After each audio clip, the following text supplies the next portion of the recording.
These tips are not what you will find in your traditional audiology clinic or an ENT, ear, nose, and throat clinic. So listen up, take some notes, and try to see which of these natural techniques might be relevant to you and help you reduce your tinnitus. Hi, my name is Dr. Ben Thompson. I'm very excited to share this video. This video will cover 7 natural ways to reduce chronic tinnitus. Are you struggling with tinnitus and it has been longer than 6 months?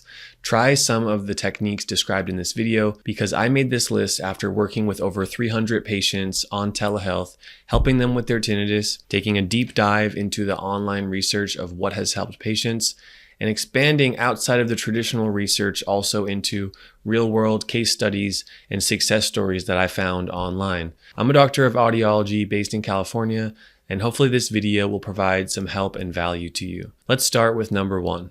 Number 1 is an organic and clean diet. I recently interviewed a hearing professional who developed tinnitus and hyperacusis. They had a very challenging case and they had to think outside of the traditional audiology box. In a 2-year period, they went from loud, obtrusive tinnitus that affected every minute, every hour of their life, down to tinnitus levels around 2 out of 10 in volume and a much different quality of life. I asked them how they did it, and they said that having an organic diet, a very clean diet, whole food, organic diet for a 2-year period was a big part of how they got better. And the good thing about that approach is there are no negative side effects. If you're doing things that keep your brain and body healthy, like having a clean, healthy diet, then it can only help and facilitate the process of getting better and recovering from tinnitus. The second natural way to reduce chronic tinnitus is to incorporate methods of limiting negative information that's coming into our system. Now, in our modern world, we want to stay up to date with the news. We want to watch TV, media, YouTube videos. We want to have stimulation. We want to have access to media and information. Sometimes, however, we have to choose to limit what kind of information we let ourselves take in, and we have to choose when we are exposing ourselves to that information. In our modern world, it's not realistic to say you are going to sit in your house and have no negative information coming into your system. It is realistic, however, to think, okay, maybe I don't have to watch the news after 8 p.m. Maybe instead I can slow down, wind down, read a book, put on some background music, and prepare myself for sleep. Maybe, just maybe, I don't have to watch an intense movie that has action, adventure, loud noises right before I go to sleep. Maybe instead I can take a warm shower and a warm bath to prepare my brain and body for sleep. Small actions like that develop these neural pathways that continue and progress and help us. Another important point for this, when you're online searching on Google, Facebook, YouTube, or any other platform, you have to be careful about what information you choose to look and search for around tinnitus.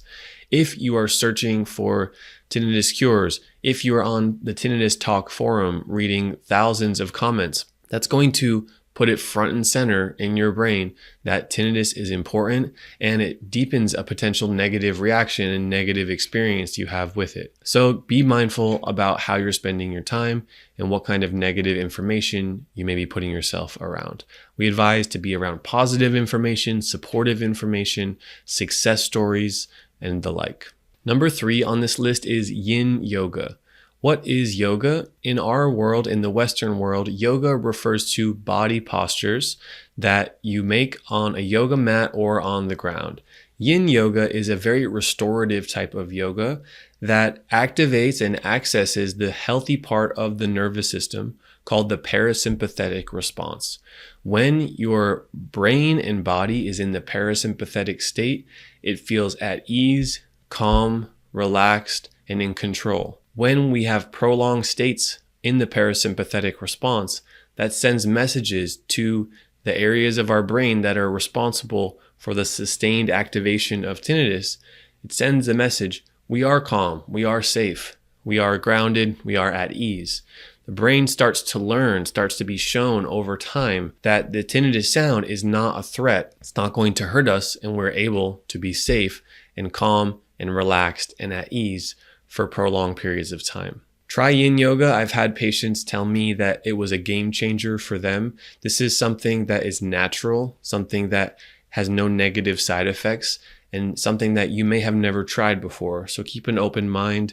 You can go to an in-person studio where there's a guide, an instructor to help you. It's a very simple practice that you do not need to be athletic or in good shape for. Or you can find some videos online to help you through that too. Number 4 is guided body scan.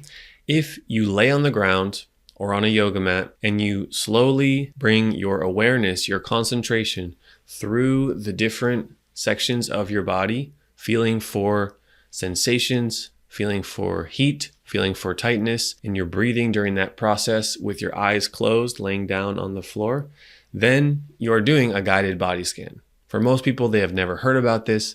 They have never tried it. I have had patients report big success using it. I also know other professionals who make online courses about guided body scan.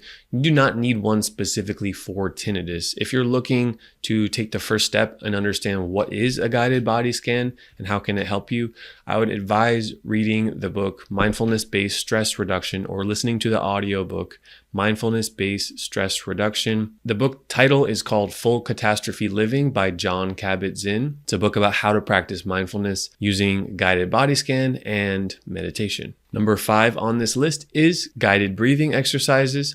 That can be meditation or box breathing. Meditation is something that I have made many videos on this YouTube channel. I put out a free 7-day meditation course on this YouTube channel. You can check that out. Just search Tinnitus Meditation Challenge. I have had patients tell me, Dr. Ben, I used day 1 of the Tinnitus Meditation Challenge once in the morning, once in the evening, and within 3 months, my symptom of tinnitus was dramatically changed. They used meditation as well as other techniques. Meditation focuses on breathing. That has a healthy response on the limbic system in the brain and the autonomic nervous system function in the body.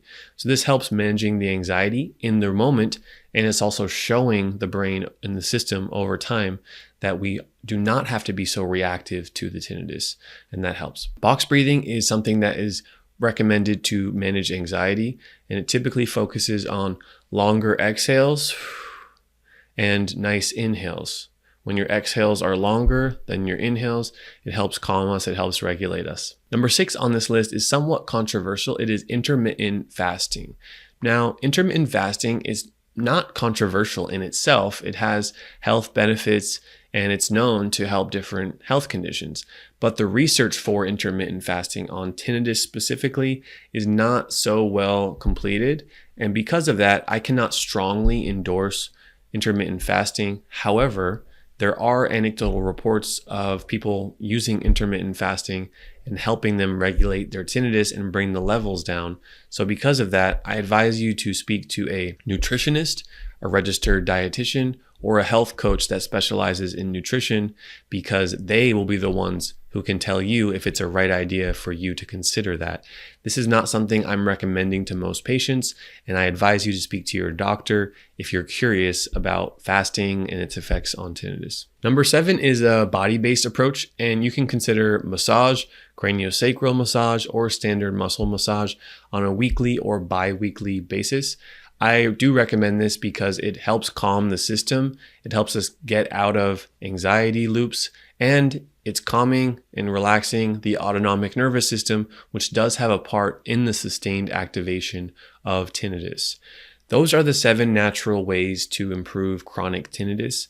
You get to decide which of those makes sense for you. When you work with a professional like myself or our team of providers, you start to ask questions, you start to understand which of these approaches might fit your needs and your case history. Just know you do not need to do all 7 of these to get better. I made this video because these tips are not what you will find in the standard audiology clinic, and they will also not be found in the standard ENT clinic. Hopefully this video was helpful. If it was, please give it a thumbs up, leave a comment. We'll do our best to respond, and reach out to us if you want some more personalized one-on-one support with your tinnitus. My name is Dr. Ben Thompson. Thank you so much, and goodbye.